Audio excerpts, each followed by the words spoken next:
Get out your sketchbook, art journal, or just a piece of paper and create with me today.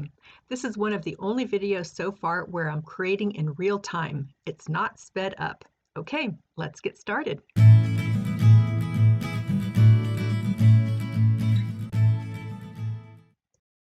Hello and welcome. This is Betty with Betty Franks Art, and I'm excited to have you here with me today. I am working in an Arteza sketchbook, and I'm going to start by showing you some of the pages that I've already completed in this sketchbook. And these I've done over the past several months or more. I don't work in here all that often, but when I do, I really enjoy the process. It's a great place to loosen up, try some new things, play with some color combinations, and just have some fun. So I'm going to start here with some gesso. Now the bottle says Liquitex, however in the bottle is gesso by Nova Color Paints. And I'll talk more about Nova Color Paints in a little bit here. So I'm just spreading out my gesso, and the paper in this particular sketchbook, which there is a link below if you'd like to purchase one from Arteza, the paper is watercolor paper, so it's pretty thick and sturdy, which is fabulous when you are putting a lot of paint on the paper. But I still like to start off with gesso. Now, you don't have to, because I actually created a page without gesso on it, and it was fine. It didn't warp or curl or anything like that. However, the reason I like to put down a layer of gesso first is because my paint glides right over the gesso, as opposed to with the watercolor paper, as you probably know if you've used it before, it just absorbs right into the paper. So I prefer it to just glide across the top of the paper. I had a toothpick there in hand where I just started making some marks into the wet gesso just to start creating some texture. And then I like to get started with a regular pencil and then go into other pencils and crayons. That was a Prismacolor pencil. Here I'm holding a Stabilo Woody, which is a crayon-like. And then this one I believe is a Neocolor 2 crayon.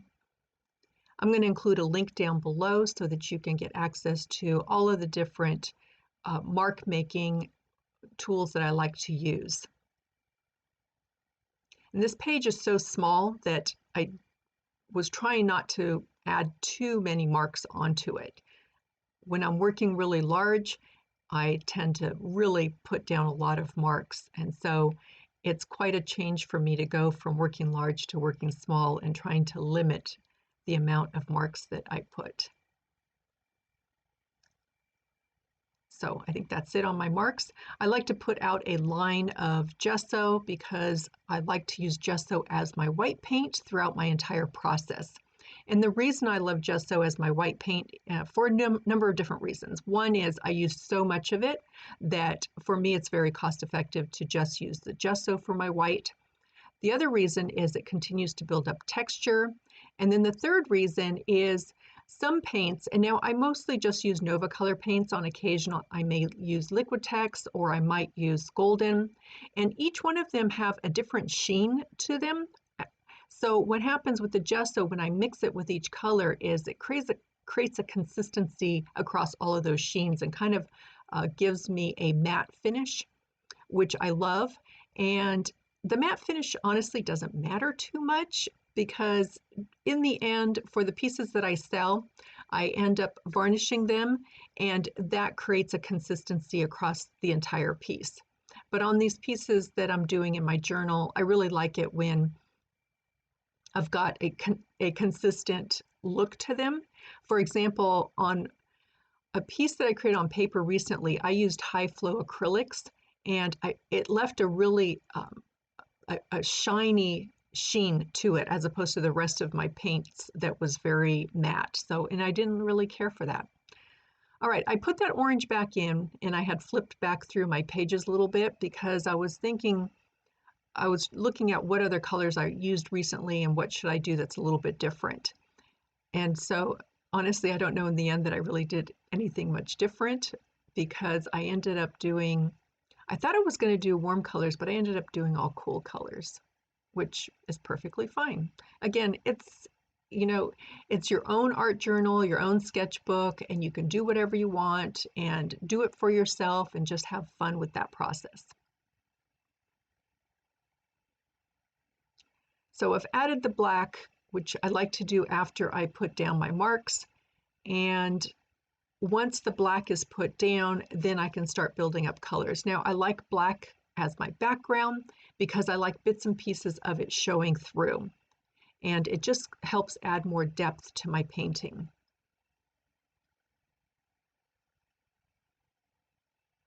Now I'm getting out the so-called cool colors. So your blues, your greens, purples are considered your cool colors, and then your warm colors are your red, orange, pinks.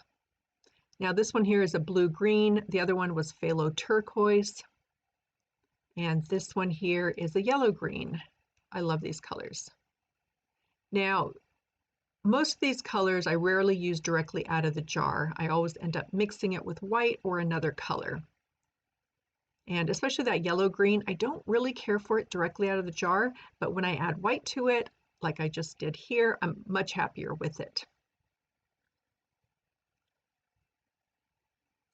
The colors that I'm using here are all by Nova Color Paint. They're a Southern California company, and if you are not in the US or Canada, I think they ship to Canada. They do not ship internationally, and you cannot buy them through stores. You have to purchase directly through them, and I'll include a link to their website down below.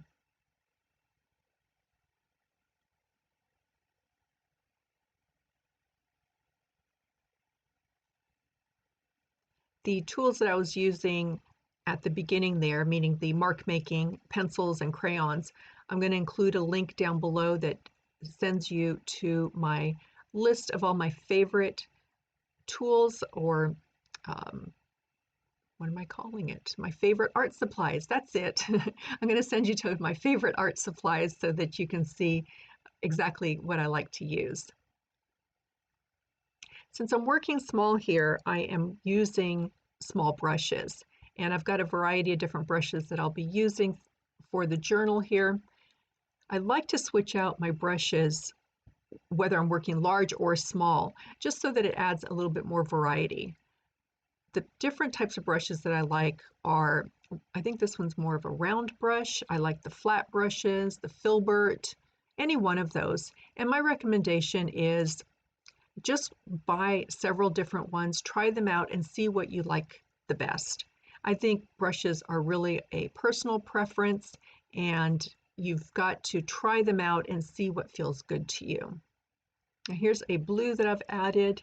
I'm trying to read the label, which I can't see from my desktop right now because my screen is a little bit small as I'm recording this, but hopefully you were able to see which blue that was. What I love about creating in this particular style, which is inspired by my love for fields of flowers and for nature in general, is that when I get started on creating, I have no idea what it's going to look like at the end. And I really love that about this process of painting, this abstract process of painting, where I don't have anything that I reference other than my love for flowers and how they make me feel and the way they look. But as you can see going through this, that these aren't going to look like flowers that you would see. This is more my abstract representation and how I feel about flowers. I added another color, which was a yellow, and I couldn't read the label there, but more of a mustardy yellow. Now I'm adding some larger elements here. I'd like to have a variety of different shapes and sizes to each one of my pieces. So I'm kind of conscious of that as I'm building up my layers, adding something large, something small, something round, something not quite as round or kind of more ovalish in shape. So a variety of different shapes and sizes. And just now I turned my brush around so that I can just scratch into that wet paint. And that's creating texture. And then if I had some colors behind that, those would show through. And I just love when that happens.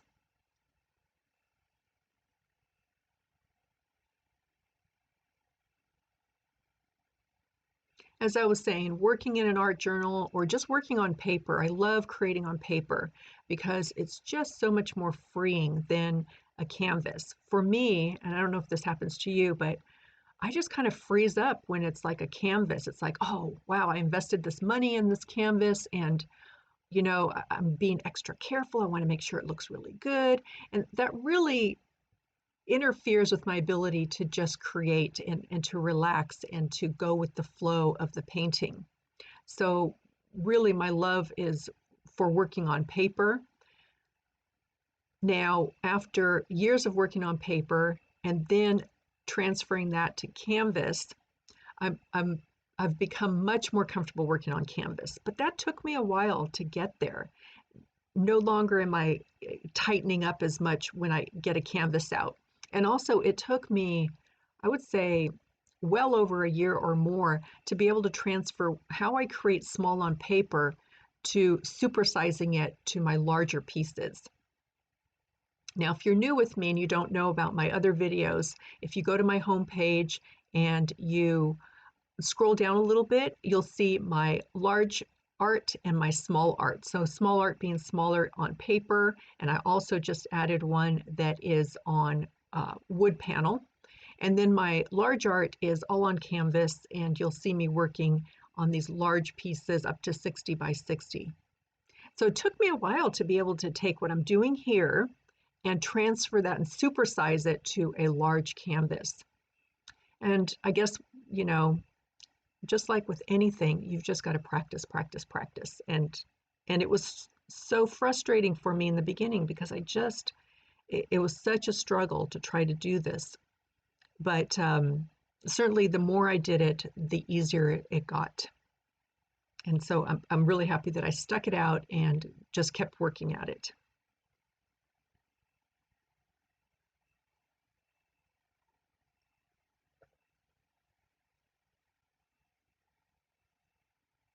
Now, the other thing I look for when I'm creating is values. Values are really important in a painting, and creating values, what that does is it creates more interest to your piece. Now, a lot of, well, let me go back. So values are often looked at as on a scale of 1 to 10 or 0 to 9.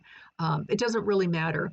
Sometimes they go from light to dark. Other scales show them going from dark to light. What matters is that you know that you want to be on both ends of the spectrum in addition to somewhere in the middle. Now, most paints coming directly out of your jar or out of your tube are going to be that 4, 5, 6 value on the scale. So what you want to do is you want to work on introducing lighter colors. And I do that by adding a lot more white to a color that I'm using. Or I come in with really dark. So black really kind of sets it for me and gets it started. But throughout the painting process, I'm going to be adding more dark colors. And you'll see as we move along here that I'm adding I'll come in with some more dark colors again because I didn't feel like I had enough values happening throughout the painting. Now I'm going to include up above here a video that I recently did on values. And that's going to show you, it's going to show you an exercise on how to work on values. And it was a black and white painting that I created, and all I worked with was black and white. So very challenging to come up with values when you're only working with those two. So check out that video, and you can do that exercise with me as well.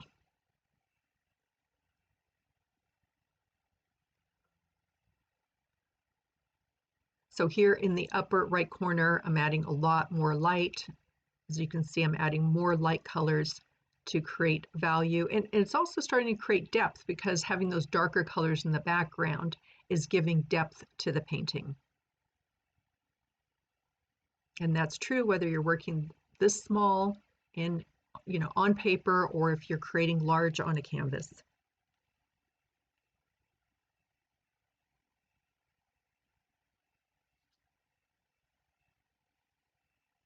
As I mentioned, this video is, I think, one of my only ones that I'm working in real time.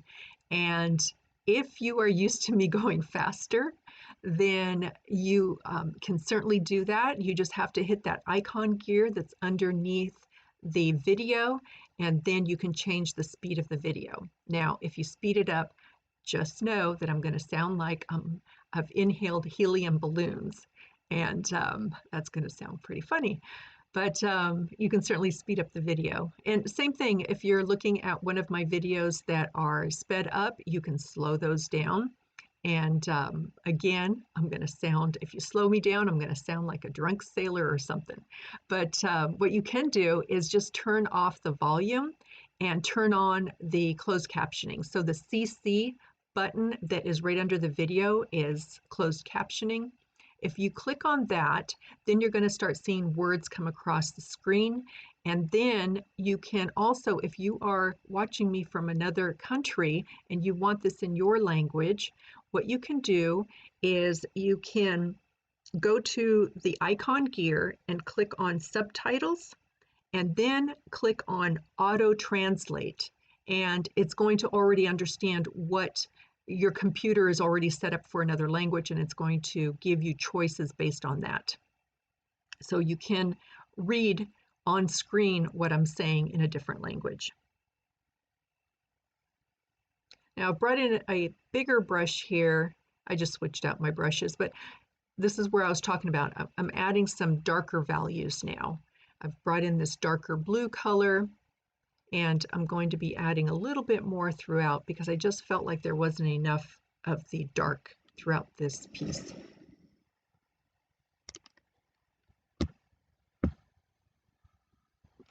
There we go. I actually came back in with black, which is something that I rarely do, and it means that I just covered up way too much of the black that was in my earlier layer. So although I'm adding black here, I'm not going to leave it like this. It still is going to get more paint put on top and around the edges of the black so that it doesn't look like the black is floating on top.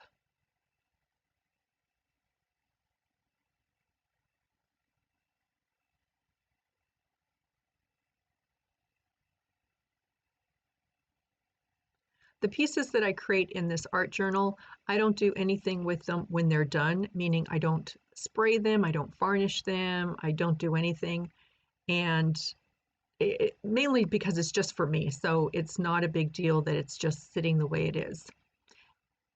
For the pieces that I create that I sell, I varnish everything, and I use a spray fixative first because I have a lot of marks at the very end that are water soluble marks, and to keep them in place before I add varnish, I make sure that I spray them first.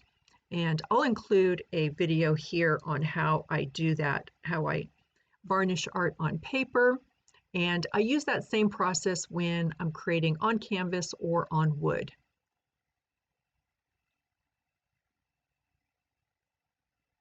The reason I like to varnish my art, and I've had questions about this, or I get them regularly, why do I varnish my art?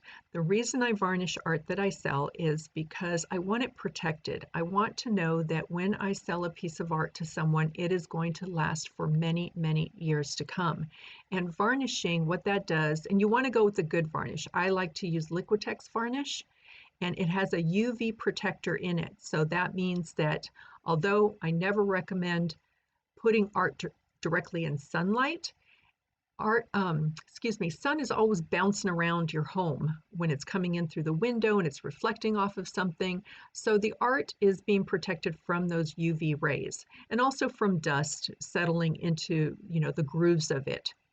A person can easily take a cotton cloth or some kind of cloth and just wipe down any dust that is accumulating on their artwork.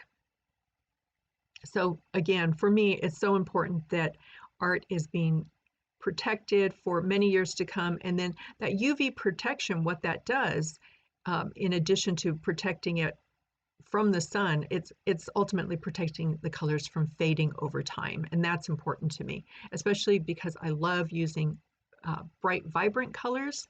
And I want to know that, 10, 20, 30 years from now, that color is still bright and vibrant as it was when I originally made it. I'm coming back in here with some lighter colors again. And when I'm adding a lighter color, I never, or I shouldn't say never say never, right? I very, very rarely will just go with a pure white. I always have a little bit of paint on my brush and then I dip into the white and use just a tint of color to go with the white so that it's not just a stark white. And again, that's going to help with the harmonizing of all the colors that are already on that piece.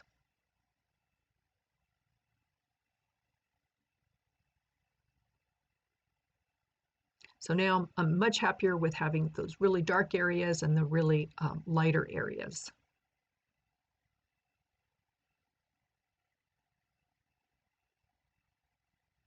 And we're definitely well over halfway done at this point. Sometimes in my sketchbook, I don't build up as many layers as I do with some of my other pieces that I create.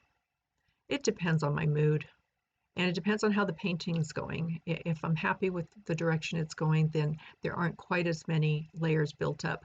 And certainly when I'm using a limited palette like I am today, you're not seeing all those other colors underneath. A lot of times I like to start, if I'm going to do a painting that's going to be mostly blues and greens at the end, I like to start with warm colors on my first layers, and I didn't do that here. And maybe somewhere I was thinking that I was going to start with cools and end it with warms, but that didn't happen. And that's perfectly okay. I just kind of went with the flow with however I was feeling and however the painting was taking me.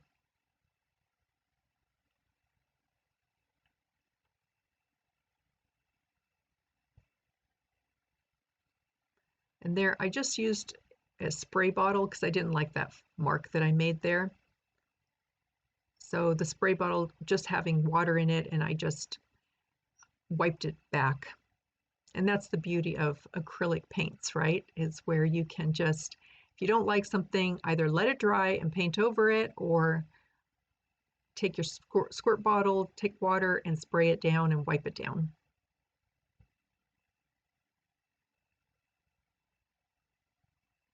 There was a large painting that I did not too long ago that I was not happy with a whole like area that I had just put paint on, and I ended up spraying it all down and just taking a cloth and wiping it all up.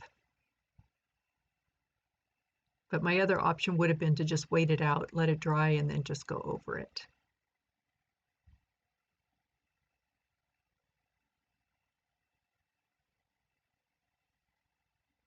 So I've got a variety of different marks happening here.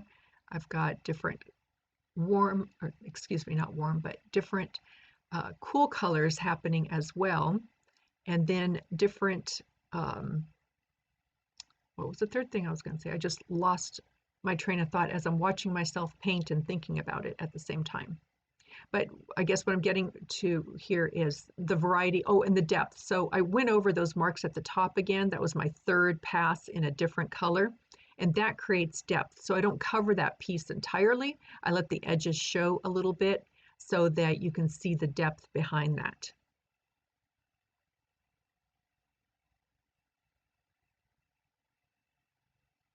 I like that blue that I used early on that's still over on the left side.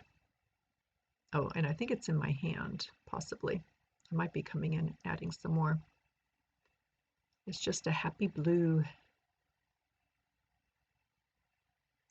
Yep, I think that's the one I used earlier. Now I can't see. I wonder if it's Silurian blue. I might be saying that wrong. It's a very pretty blue, especially add a little bit of white to it.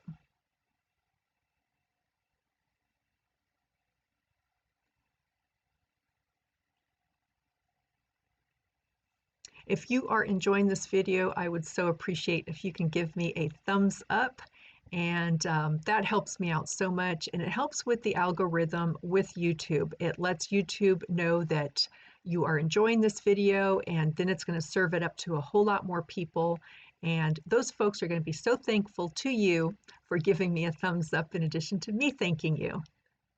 And if you are not already subscribed to my channel, you can click there's on the bottom right is a circle in a teal color, my favorite color, with my logo in it. And if you hover over that on your desktop or on your laptop computer, you can subscribe.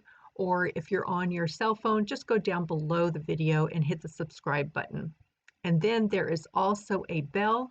And if you hit that bell, then you're going to be notified when I release another video. And I've been doing these about every week to 2 weeks. So expect to see many more videos coming up. Now on this one, I'm working small. I like to kind of go back and forth. So I'll probably do another video next time that's going to show larger artwork. So again, if you want to just see small works on paper, go to my home page and scroll down to small art, and there's a whole series of videos where I'm working small. And likewise, if you prefer me working larger, check out my large pieces or my large videos where I'm working large on canvas. I hope that all makes sense. I get tongue-tied sometimes when I'm doing a voiceover. The fun of creating these videos. Okay, so I am done. I was drawing it and trying to sharpen my pencil at the same time. I'm always trying to multitask. And I'm doing my final mark making here.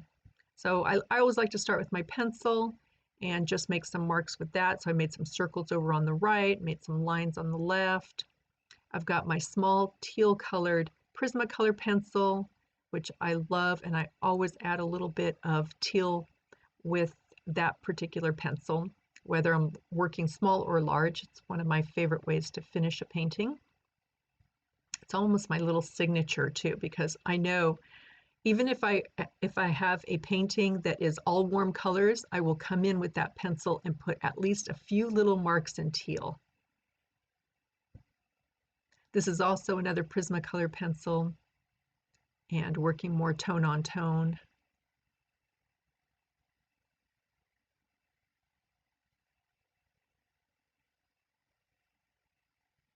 Now with these pencils, just know that if you make a mark, and I think I end up doing this a little bit later where I put down some marks that I didn't like, and I just take my eraser and I erase it if I don't like it. So don't be nervous about making marks that you're not sure about. If you put them down and you don't like them, grab your eraser. It's just a regular eraser. I think it's one that my daughter used to use in grade school that's been sticking around for many years. And I just erase it if I don't like it.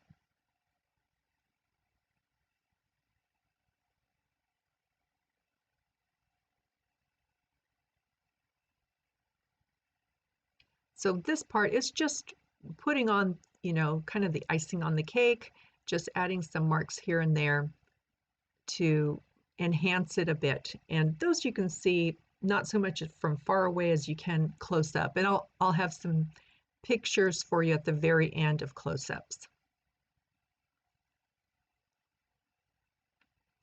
This here is a Stabilo Woody. The yellow one that I was holding, kind of the Indian yellow color that I was holding before, was also the Stabilo Woody. And that is listed on my favorite art supplies, and the link is down below.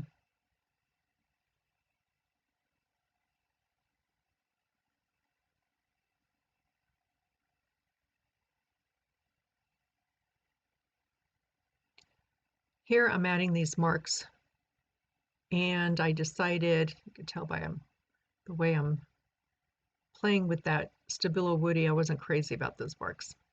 So I am now, I think this is the point where I'm searching for my eraser, which is always disappearing.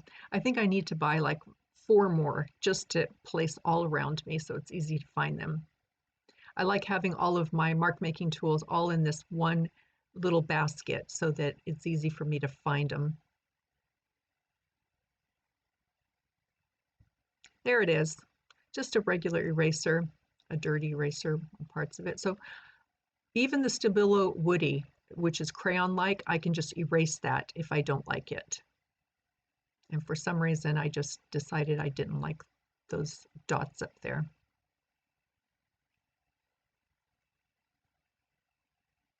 So I think I'm done here. I'm going to show you some close-ups, which is really weird because I didn't do a good job of showing you close-ups with the video. I'm just kind of showing you one area. Not sure what was going through my mind. So there you can see some of the orange, or not orange, it was more of a Indian yellow circles.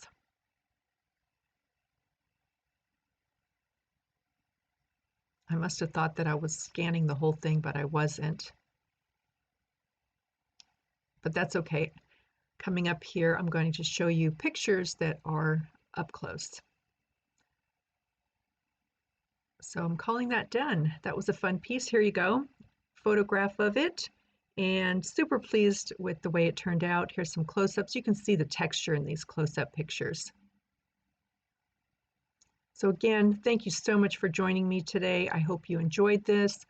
I'd love to hear from you if you have any questions, or if there's something here that you learned today, leave me a note below, and always happy to respond to all of the comments and questions.